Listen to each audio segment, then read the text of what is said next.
Muchísimas gracias, señor Brito. Invitamos a continuación a subir al escenario a los señores Luis Pacheco, consultor experto de Colombia, y Jorge Espinosa, periodista e historiador de Colombia, quienes desarrollarán el panel y la moderación de esta sesión. Bienvenidos.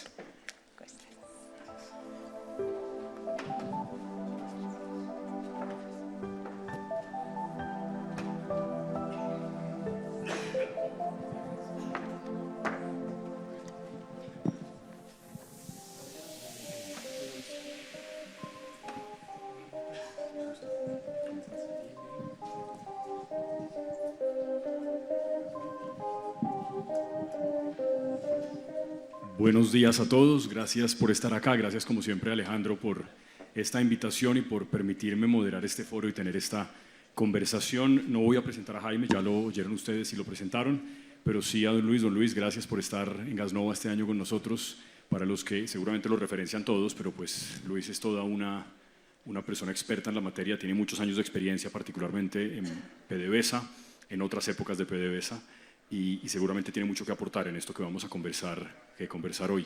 Jaime, gracias por la conferencia, creo que vamos a hacer referencia permanentemente a ella por si hay algo que quieres complementar. Lo primero que yo quería preguntarles, o preguntarle particularmente a Luis, ahora que empezamos a tratar de analizar la conferencia, es si te sorprendió la cifra de los 104 millones y cómo va a ir subiendo la demanda de combustibles en los próximos años, a diferencia, como decía Jaime, de lo que dicen algunas agencias internacionales que tienen una mirada, digamos, más optimista desde el punto de vista ambiental o sostenible de lo que va a pasar en el mundo. ¿O eso es más o menos también el análisis que haces tú de lo que está pasando? Si me pongo en el 2000 y me preguntas lo mismo, sí.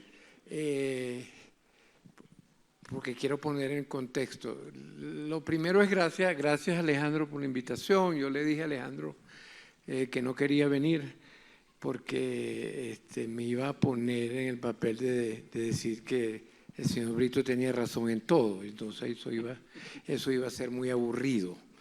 Entonces, pero voy a tratar de ver si puedo ser algo adversarial para poner en esto.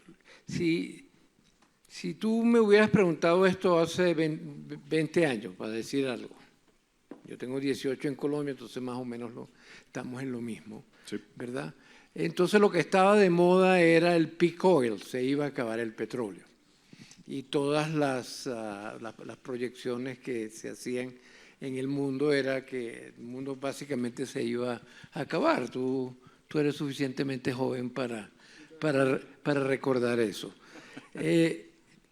Lo que quiero, y obviamente estamos aquí en los 104 millones y proyectando, depende a quien le pregunte, 130, 120, que todos son, y eso creo que hay que tener, que es mi primera reflexión, y por eso hablo del peak oil, que cuando tú haces proyecciones en línea recta de las condiciones de hoy hacia el futuro, te dan cosas que te pueden hacer sentir tranquilo, depende de que tu lado estés.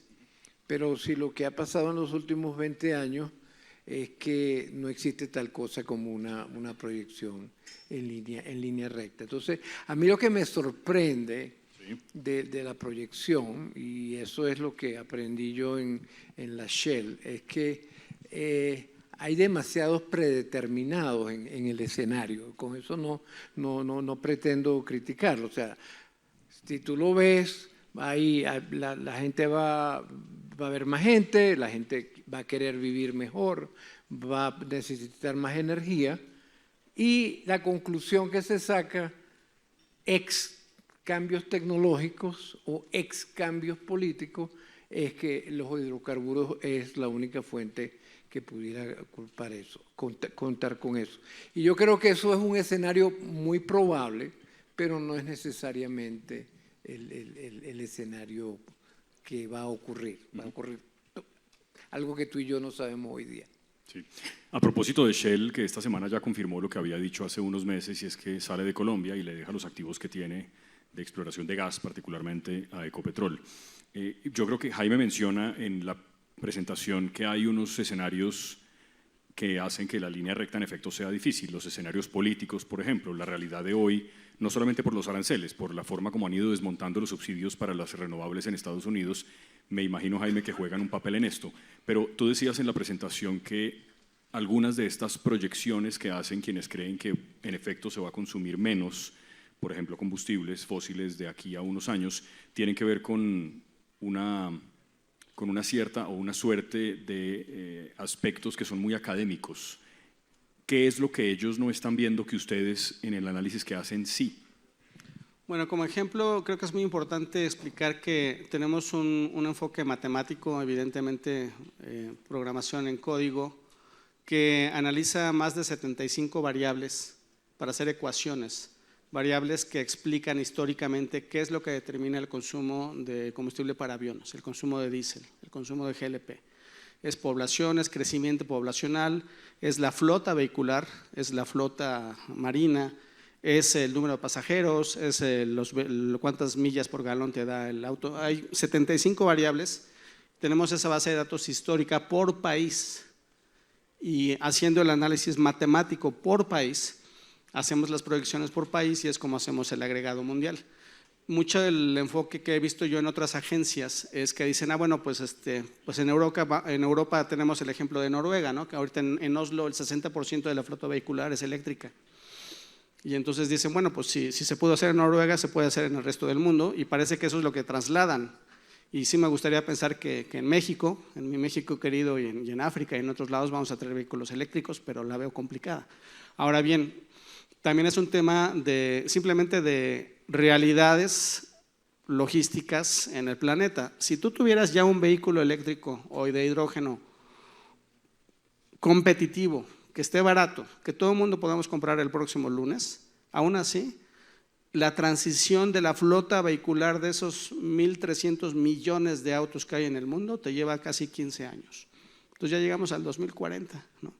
Entonces, hay tiempos logísticos que, en su momento tuve la oportunidad de hacer estudios de factibilidad para nuevas refinerías, ayudé a los noruegos a decidir cómo mezclar sus corrientes para vender petróleo. He estado en la industria, estuve vendiendo 2.4 millones de petróleo por día. Entonces, me da la impresión de que a veces cuando hay gente que no ha estado en la industria y platicas con gente que te hace esas proyecciones y ves que son economistas, que son doctores en filosofía, lo que sea, pero que no han tenido la responsabilidad que tienen todos ustedes, ¿no? De responder a la demanda, a consumos específicos, a responder a una regulación que acaba de poner la CRE, etcétera. Para el siguiente año tienen que ver cómo le van a hacer. Gente que no ha estado metida en eso es la que me parece que a veces hace los pronósticos. Y me parece, sinceramente, de forma muy honesta, que muchos son más académicos que realistas. Y ya de ahí nos podemos meter a cada sector. O sea, como digo, puedes asumir que no va a crecer la población de aquí al 2050 como la dice la ONU, como lo dice Oxford Economics, que son referencias que usamos para nuestras bases de datos. Nosotros no pronosticamos población, etcétera. Tenemos que tomar algunos datos para el futuro para poder hacer los pronósticos.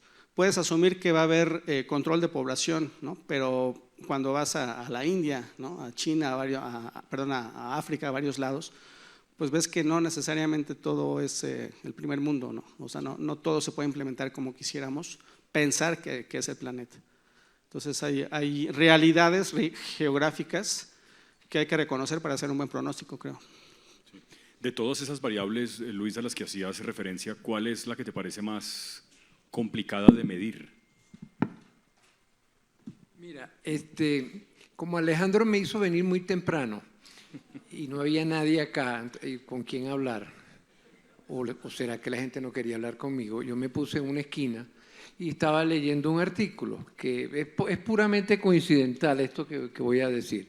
Y es un artículo que habla sobre la prisión inglesa del siglo XIV, del siglo XVI, que sufrían los trabajadores. Y todo esto tiene que ver con la peste. La peste ocasionó en Inglaterra que muriera casi la mitad de la población. Y eso causó inflación. Causó inflación porque los trabajadores que quedaban podían escoger qué sueldo pedir porque había más demanda que oferta. Sí. Y si hubiera tenido alguien un sistema computacional en el siglo XV, hubiera dicho va a haber mucha inflación. Pero sin tener eso, el rey, el gobierno, el parlamento de la democracia inglesa decidió congelar todos los sueldos. No los precios, los sueldos. Decidió congelar todos los sueldos y decidió también congelar que tú te pudieras cambiar de trabajo. Como eso no funcionó, entonces decidió prohibir que tú te movieras de un pueblo a otro para otro trabajo mejor, etcétera, etcétera. ¿Cuál es mi punto? Yo creo que lo que es más difícil de predecir, y por eso puse el ejemplo del 2000, es cuáles son las reacciones de los gobiernos, las decisiones políticas basadas en realidades económicas como la que el señor Brito está hablando, pero también en realidades ideológicas, que son las que él también menciona, que motivan mucho de estas predicciones. Entonces yo creo que eso es lo más difícil de poder plasmar en ninguna predicción en este momento. ¿Querías añadir algo de eso, Jaime? Sí, no, estoy totalmente de acuerdo con él. Y un ejemplo lo vimos los últimos 12 meses. O sea, Totalmente, sí. La gente que tenían playera verde, que en Estados Unidos, por ejemplo, podría ser clasificada siempre como liberal, demócrata, lo que sea, adoraba, apoyaba, abrazaba su camioneta de batería Tesla, ¿no? Y de repente ya era un símbolo de lo rojo, de lo conservador, y por unos meses, y después volvió a ser azul. Entonces, es un tema ideológico que está pegado con este gran complejo que tienen grandes, que es la sociedad. Está pegado con lo que es la generación Z y los millennials y los generación X, sus patrones de consumo, la sociología, el contexto político, las comunicaciones, o sea, todo se tiene que pronosticar para hacer una expectativa de consumo de hidrocarburos. Toda esa narrativa, todo ese contexto de por dónde va a ir el mundo, está explicada, por ejemplo, al menos en nuestro producto, y acompaña nuestro pronóstico y explica por qué vemos hacia el planeta, ¿no? Basado en lo que nosotros hemos visto de la historia. Y de nuevo, otros escenarios, por ejemplo, que te dicen, bueno, de los 104 vamos a bajar a 60. ¿Por qué? Porque ya se pudo hacer en Noruega. Okay, ¿no? Ahora bien, nuestro pronóstico, por ejemplo, no es que suba el consumo de hidrocarburos de 104 a 111. Es que está bajando de 135 a 111. O sea, ese crecimiento que cayó es la penetración de combustibles alternos, vehículos eléctricos, todo eso está comiéndose, si no el crecimiento sería 135, ¿no? Sí. Yo creo que lo más importante, independientemente del número real al 2050, sea 110 o 125, como dice la OPEP, o 78, como dice la Agencia Internacional de Energía, yo creo que lo importante es reconocer que no le puedes estar diciendo a los bancos, instituciones financieras, en mi opinión, en 2024, 2025, que ya no apoyen proyectos de hidrocarburos, porque va a seguirse consumiendo. Y regresamos al tema de seguridad. Si realmente las empresas, los ExxonMobil del mundo, los Ecopetroles del mundo dejan de invertir, de buscar nuevas reservas, de desarrollarlas, en el 2030-35 vamos a tener un gran problema de poco suministro de hidrocarburos. Sí. Entonces creo que eso es lo delicado, lo importante dentro de la problemática de que es difícil pronosticar. Hay que hacerlo porque de ahí salen las estrategias y las inversiones. Luis, ¿querías añadir? Sí, quería decir dos cosas. Yo creo que uno no puede confundir los escenarios con un pronóstico. O sea, en mi experiencia, los escenarios y los pronósticos son armas políticas también, sin decir que el tuyo lo es. O sea, yo estoy tratando de influenciar. Si yo le digo a la gente que el mundo se va a acabar porque se va a sobrecalentar, yo lo que estoy es tratando de influenciar, ¿verdad? Un cambio, claro. Porque yo no sé si de verdad se va a acabar el mundo, ¿no? Nadie lo puede saber, pero lo digo con tanta credibilidad que lo que trato es de influenciarlo para lograr un cambio, bien sea económico, porque yo vendo paneles solares. De hecho, me gustaría que me invitaran a uno de paneles solares para ver qué dicen del escenario del señor Brito, porque lo ven diferente, tienen otro. O sea, yo creo que eso primero no hay que confundirlo. Lo que estoy es tratando de influenciar, lo cual no quiere decir que el escenario que tú estás poniendo no sea coherente. Claro que lo es, pero estás tratando. Por eso es que tú ves, y lo mencionaste tú, la diferencia entre lo que dice la Agencia Internacional de la Energía, que cambió hace año y medio, más o menos, porque hasta hace año y medio era pro fósiles, y hoy en día no lo es. Y lo que dice la OPEP, pues obviamente los dos tienen una agenda política diferente y nos están tratando de influenciar. Ahora, si hay cosas que ya han sido practicadas y dichas, quiero decir, y se lo quiero preguntar a los dos, empezando por Jaime, y es que tú mencionabas el caso de Noruega, en Europa. Hay muchos países europeos que trataron de hacer una transición energética, digamos, acelerada, insólitamente no tanto como en Colombia, pero fueron caminando hacia allá, y hay algunos de ellos que se han regresado o que están parando y reevaluando lo que tienen que hacer. Hay muchas empresas de hidrocarburos que están volviendo a lo más convencional, incluyendo combustibles que hace un tiempo estaban casi que descartados como el carbón, que han vuelto a crecer. En Colombia, por ejemplo, eso está pasando. Y creo que eso es una consecuencia precisamente de una transición energética desordenada e improvisada. En Europa, en términos generales, Jaime, ¿cuál ha sido la experiencia? Exactamente. De hecho, en la presentación tenía más páginas, pero tenía poco tiempo. Mostraba yo varias fotos de anuncios de empresas y de gobiernos que dicen, ¿saben qué? Pues ya no va a ser 2035, ahora va a ser 2050, etcétera, que están en los últimos 2 años ajustando, reacomodando las promesas que habían hecho en el 2015, 2018, precisamente porque la realidad ya los alcanzó, ¿no? Y creo que regresamos al tema de la dificultad para pronosticar. O sea, en el 2015, 2018 hubo una gran ola donde cada CEO de una empresa energética, en mi opinión, como que pensaba que era el CEO de Apple anunciando el nuevo teléfono y salía muy cool diciendo, ya no vamos a producir hidrocarburos en 5 años. Y para apoyar la evaluación de la empresa, para apoyar la imagen de la empresa, perfecto, pero ahora si vas a esas páginas de esas empresas que en el último año han dicho que siempre sí, pues ya hicieron un matiz en su mensaje. Y aquí lo importante es la dificultad de pronosticar y quién nos está asesorando, ¿no? O sea, regresamos al tema. Nosotros reconocemos, por ejemplo, yo conocí a una persona en México que hacía pronósticos y te decía, el precio del crudo WTI va a estar entre los 20 y los 100 de aquí al próximo año, ¿no? Que yo creo que es como decir, bueno, te voy a dar 25 escenarios de precios, un espagueti, y por ahí va a caer el precio, ¿no? Precisamente reconociendo eso, nosotros evitamos dar escenarios. O sea, nosotros pensamos que es un compromiso, una representación de tu seriedad, de decir, a ver, nosotros planteamos un caso base, digamos, y este es nuestro pronóstico y te lo explicamos en nuestro servicio. Así está explicado. Si tú quieres ir con una empresa que te da 5 escenarios, 3 escenarios, 40, y no se quiere comprometer a cuál va a ser el bueno, pues ahí tú, que es válido, creo, ¿no? Y nada más una aclaración, este pronóstico que di fue de hidrocarburos que son refinados, o sea, GLP, nafta, gasolina, diésel, combustóleo. No estoy hablando del sector eléctrico, no estoy hablando de todos los otros pedazos del sector energético donde está el carbón y otros. No estoy hablando del sector donde hay mucho avance y subsidios también, pero hay mucho más penetración de energía solar, eólica, etcétera. Yo no estoy metiéndome en ese tema.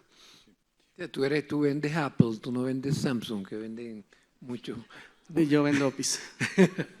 Y Jaime, ¿qué tiene que decir de esto que pregunto sobre las experiencias en Europa, particularmente de los países que han tratado de hacer esa transición y que, como en efecto dice Jaime, están, si no recogiendo sus pasos, por lo menos haciéndolos más lentos y más cortos? ¿Conmigo? Dijiste Sí, sí. Jaime, perdón. Perdón, no, con Luis, perdón, sí. Mira, yo creo que más que ponernos en, uno tiene que ver dónde está el dinero, más que el discurso. O sea, follow the money.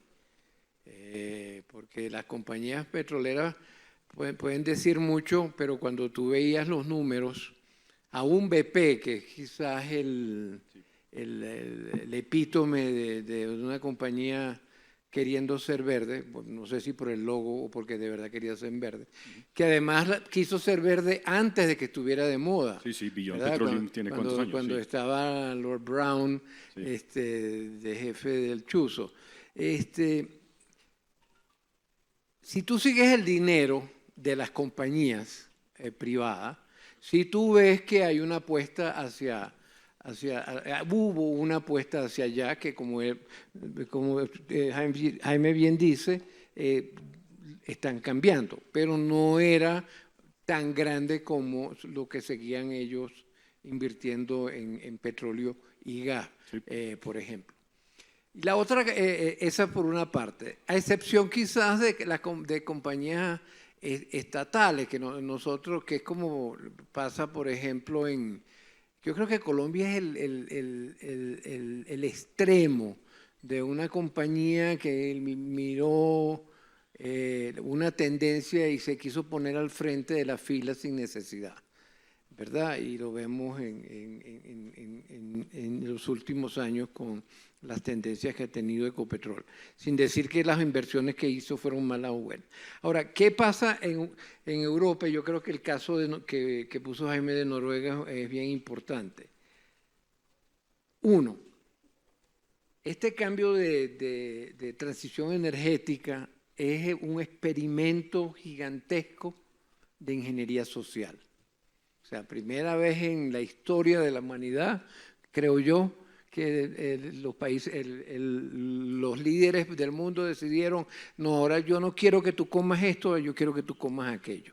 Es un experimento en que si tú miras para atrás en retrospectiva diría, iba a fallar.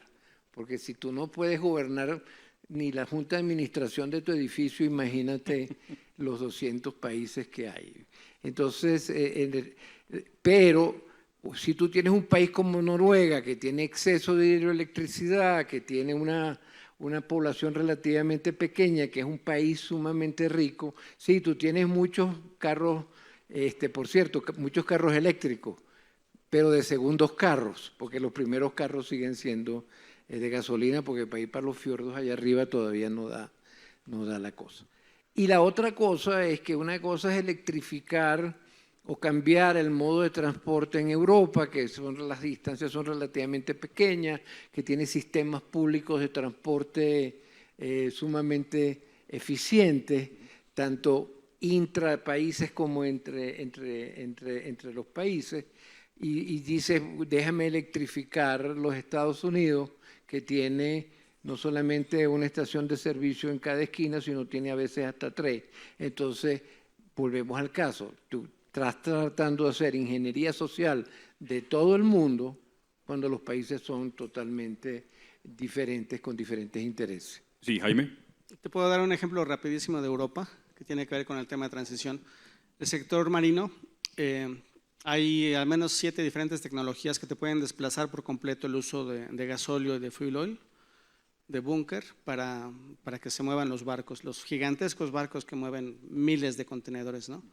Y esas inversiones los últimos 8 años las han hecho el puerto de Rotterdam, Ámsterdam, Amberes.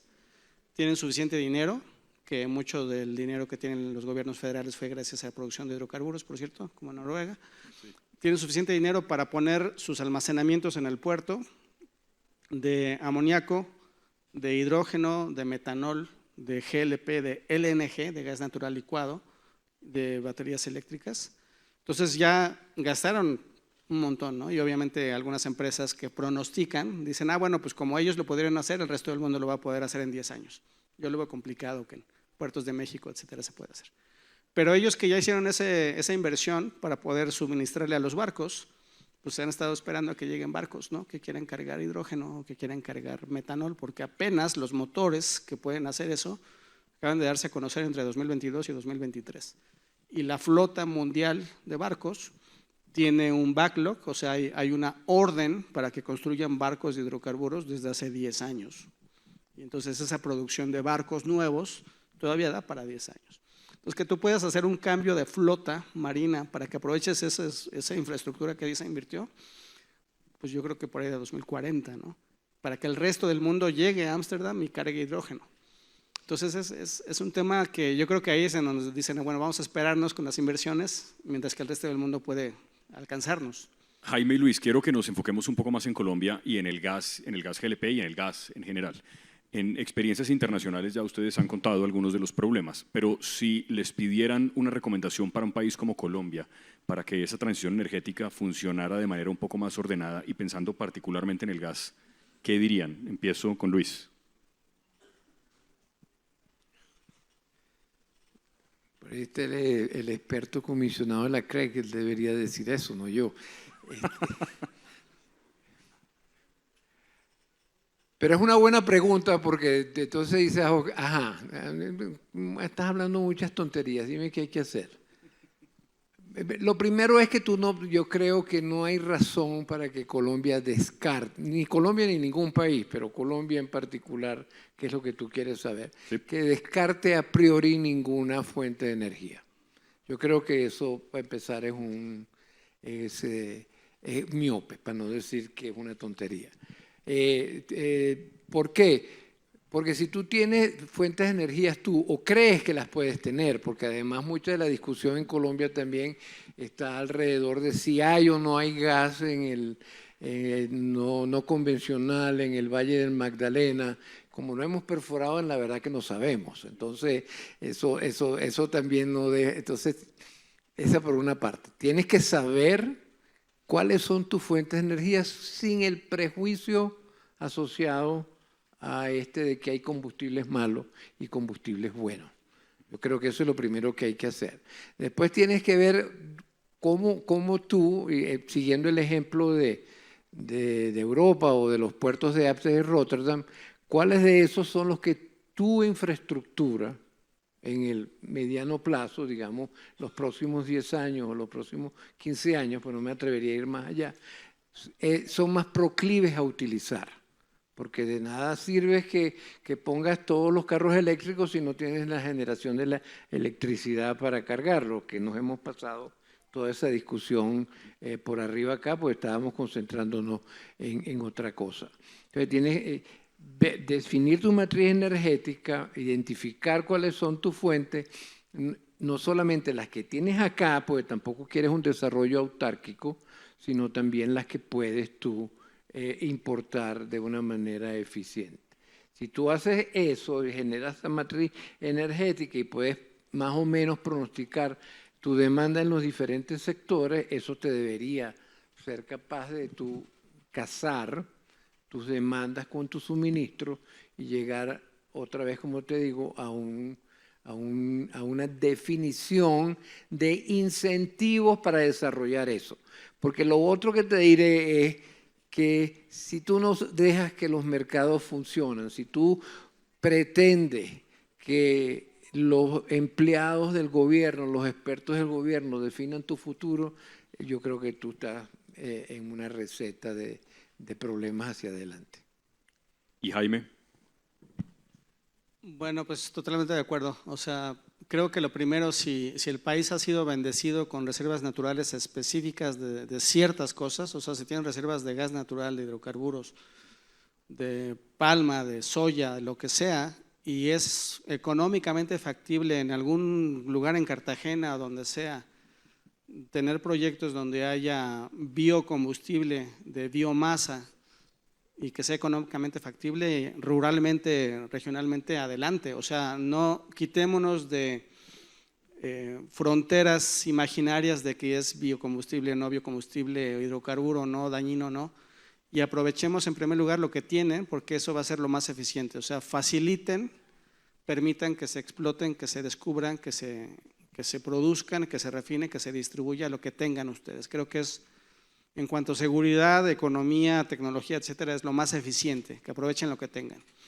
En algún momento el mundo va a tener que reconocer, y eso no es un tema de Colombia, me estoy saliendo un poquito, pero en algún momento el mundo va a tener que reconocer que cuando pronosticaron cuánto iba a subir la temperatura mundial en el 2050 y los planes de abatir el carbono para que reduzcamos en 1.5, en 2 grados centígrados, etcétera, se tenían datos históricos de los 80s, antes de que se industrializara China. Con esos datos se hicieron estos pronósticos, con lo que la regulación mundial de biocombustibles y emisiones, todos estamos siguiendo, con datos históricos de los 80s. Creo yo personalmente que cualquier cosa que hagan para reducir emisiones, fase 1, fase 2, etcétera, ya no va a alcanzar. O sea, hay tal cantidad de CO2 en el ambiente de la industria de los últimos 30 años y va a seguir habiendo más cantidad de CO2, que la única solución, si realmente queremos disminuir la temperatura del planeta, va a ser captura de carbono. Tecnología de captura de carbono, en mi opinión, va a tener más prioridad de inversión y de dinero estratégico de aquí a los siguientes años, más que reducir emisiones, ¿no? Entonces creo que eso cambia mucho la estrategia de regulación y política para facilitar la exploración o la explotación de hidrocarburos aquí. Y de nuevo va a ser una solución por país, dependiendo de cada sector, etcétera. Y sobre todo que tengan los asesores, la inteligencia de mercado, las empresas que les den la información adecuada y que les ayuden a validar técnicamente, comercialmente, logísticamente lo que están ustedes proyectando para invertir. Permítanos ayudarlos. Habemos empresas que sí entendemos estos temas y que los podemos ayudar. Luis, nosotros antes de esta conversación pública sostuvimos una conversación privada, un poco para conocernos y para mencionar lo que íbamos a hablar acá. Y yo mencioné un aspecto que me parece importante y tiene que ver con el precio, que en definitiva es lo que el consumidor está esperando. En Colombia hay un debate ya presente, menos en el gobierno de lo que debería, pero ya en medios sin duda, y es que el precio particularmente del gas a partir del otro año puede sufrir un incremento importante, el gas natural. Y eso tiene que ver con todo tipo de cosas, entre otras con que se vencen los contratos y en Colombia ya no estamos produciendo el gas suficiente para atender nuestra demanda. Quiero preguntarles por los precios, cómo los están viendo, si se quieren limitar a Colombia está bien, o si quieren hacerlo en un contexto más internacional, también entendiendo pues obviamente que hay unos factores que están por determinarse. Empiezo con Luis. ¿Tú quieres que yo predique el precio del gas? No me cupo, tú sabes que estos trajes modernos no les caben las bolas de cristal. Mira, si me pides que hable de… Yo escribo voy a hacer la propaganda, yo escribo una columna semanal que se llama El Taladro Azul, que la pueden ver gratis en un portal que se llama La Gran Aldea. Y como viste de la gráfica del petróleo que mostró Jaime, ¿verdad? Va para arriba, va para abajo, qué lástima, hoy pasó esto, hoy pasó aquello. Y eso sin contar los especuladores que hacen plata haciendo que el precio sube y que el precio baja. Colombia desafortunadamente en el caso del gas se convirtió en un price taker. O sea, como tú no produces sino que tienes que importar, entonces va a ser el precio del gas subiendo. Sí. ¿Por qué va a ser el precio del gas subiendo? Porque como Venezuela en este momento no está en el escenario de corto plazo, que sería la solución ideal si es que los venezolanos estuvieran dispuestos a vendértelo barato, que eso tampoco lo vamos a entrar aquí en ese detalle, tienes que importarlo vía gas licuado. Y el gas licuado, a pesar de que en este momento tienen los precios como contenidos, yo veo que eso va a subir porque la demanda de Europa y el interés de exportar gas de los Estados Unidos se va a convertir en un motor para que los precios del gas suban, y eso va a hacer que el precio del gas que tú vas a importar va a ser caro y vas a terminar pagando más acá. Aún si tú llegaras a encontrar gas en el costa afuera, traerlo para acá, tú vas a tener que pensar, o las compañías que importan dicen, quiero desarrollar un gas para venderlo barato en Colombia o quiero desarrollar un gas para venderlo caro afuera. Sí. Pero entonces el gobierno te va a decir, no, ese gas es mío, tú me lo traes para acá. Y entonces la compañía te va a decir, bueno, está bien, pero el precio es el precio internacional. Me parece que solo queda Petrobras, además.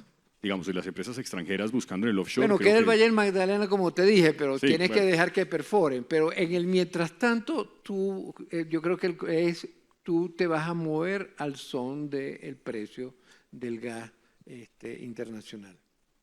¿Y Jaime, cómo ve el panorama? ¿Parecido? Definitivamente el precio del gas natural los próximos 2 años va a incrementarse. El gas natural es un mercado mundial, es decir, todas las regiones están siguiendo siempre cómo se mueve el precio de Henry Hub en los Estados Unidos por la gran cantidad de producción y de exportación que tienen. De ahí de Henry Hub el gas natural llega a los puertos, se licúa y se envía a Europa y a Asia, y el precio que paguen los asiáticos que están dispuestos a pagar por el gas natural licuado es el que determina a final de cuentas cómo se va a mover toda la cadena.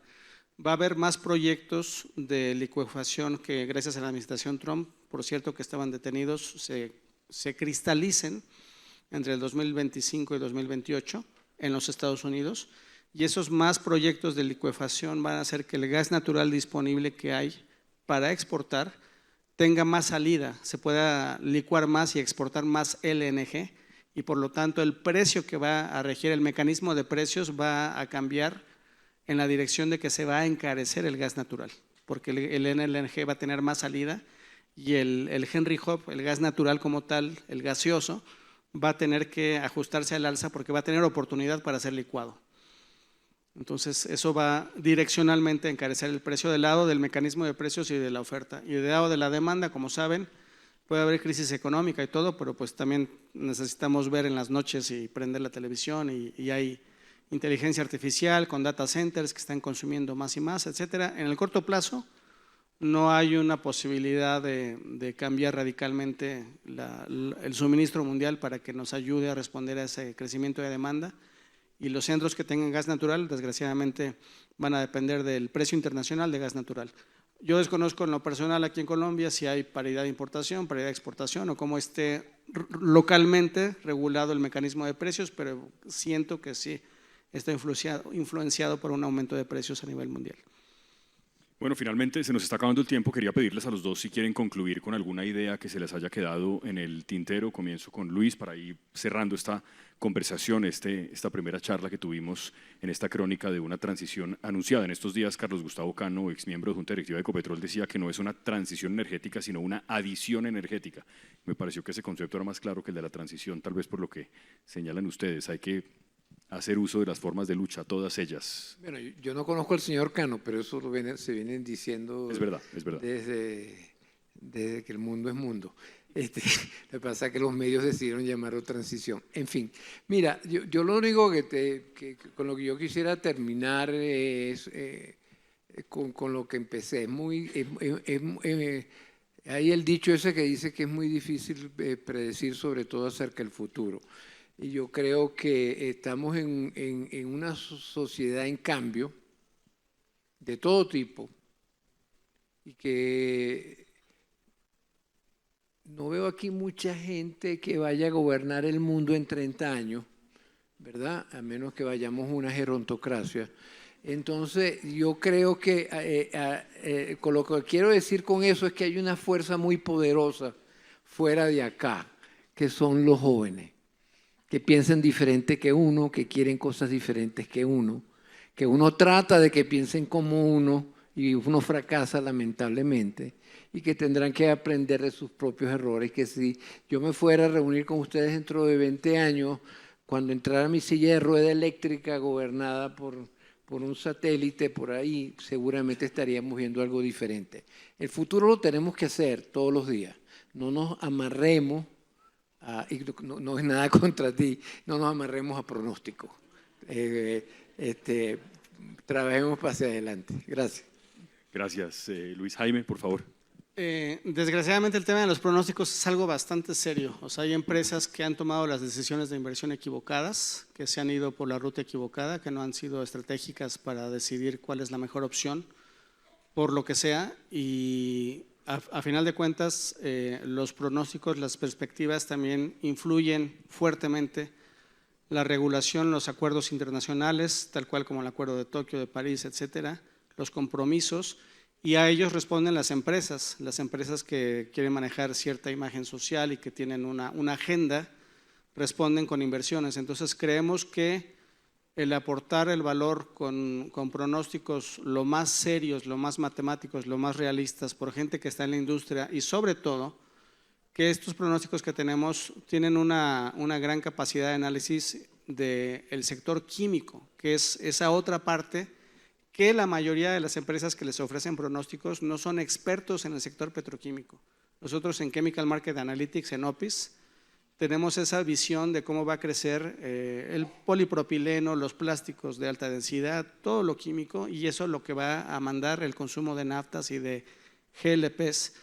Y por eso creemos que nuestra visión es completa, es realista, es analítica por país, y dentro de las opciones que hay es un grano de arena con lo que pensamos que, bueno, no tienen que amarrarse con nosotros, amárrense con quien gusten, pero si nos toman en consideración para consultoría o para lo que podamos ayudar, con mucho gusto los ayudamos. Gracias a los dos, gracias a ustedes también por estar acá en este Congreso de Gasnova.